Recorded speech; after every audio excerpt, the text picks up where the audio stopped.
Israel और Hamas के बीच संघर्ष शुरू हुए अब 13 दिन हो चुके हैं। दोनों ही ओर से जारी हमलों में अब तक करीब 5,000 लोगों की जान जा चुकी है। इजराइल में हमास के हमले में मरने वालों की संख्या 1400 से ज्यादा है।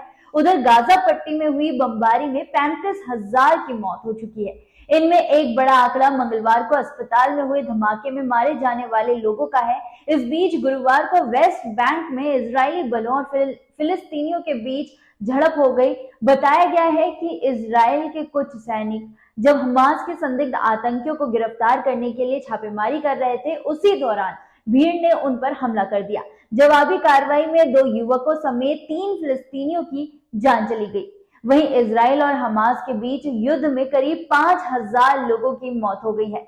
इस बीच मंगलवार को गाजा के अल अहली अस्पताल में विस्फोट हुआ था, जिसमें सैकड़ों लोगों की जान चली गई। इस हमले का आरोप हमास और इजराइल एक दूसरे पर मढ़ रहे हैं। इस बीच इजराइल ने इस हमले में मारे गए लोगों के शवों पर सवाल खड़ा कर दिया। इजराइल सुरक्षा बलों ने गुरुवार को अपने ऊपर लगाए आरोपों को नकारने के साथ ही इस हमले के लिए फिलिस्तीनी इस्लामिक जिहाद को जिम्मेदार ठहराया। साथ ही उस दावे पर सवाल खड़े कर दिए जिसमें कहा जा रहा था कि कई लोग मारे गए थे। अपने दावों के समर्थन में इजराइल ने ये स्क्रीन पर चल रही वीडियो जारी की है, जिनमें से एक में रॉकेट की चपेट में आने से पहले और बाद में अस्पताल और उसके आसपास के क्षेत्र को दिखाया गया है। आईडीएफ के प्रवक्ता लेफ्टिनेंट कर्नल जोनेथन कॉनिकस ने एक वीडियो कॉन्फ्रेंस में कहा कि प्रारंभिक जांच से पता चलता है कि रॉकेट पार्किंग में फटा था और ऐसा लगता है कि घटना में कोई नहीं मारा गया। आईडीएफ के प्रवक्ता ने कहा, हम देख सकते हैं कि यहाँ विस्फोट हुआ, वहां का क्षेत्र काला पड़ा हुआ है।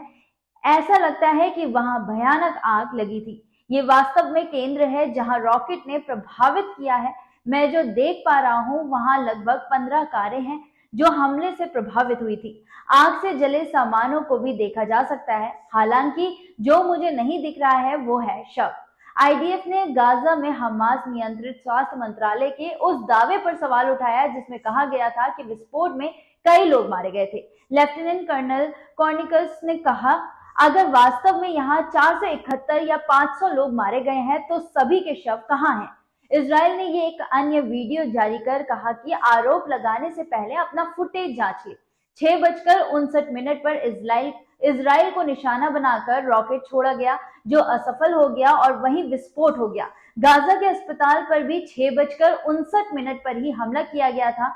इजरायली सेना ने कहा कि इससे साफ है कि यहां हमला उन्होंने खुद किया है।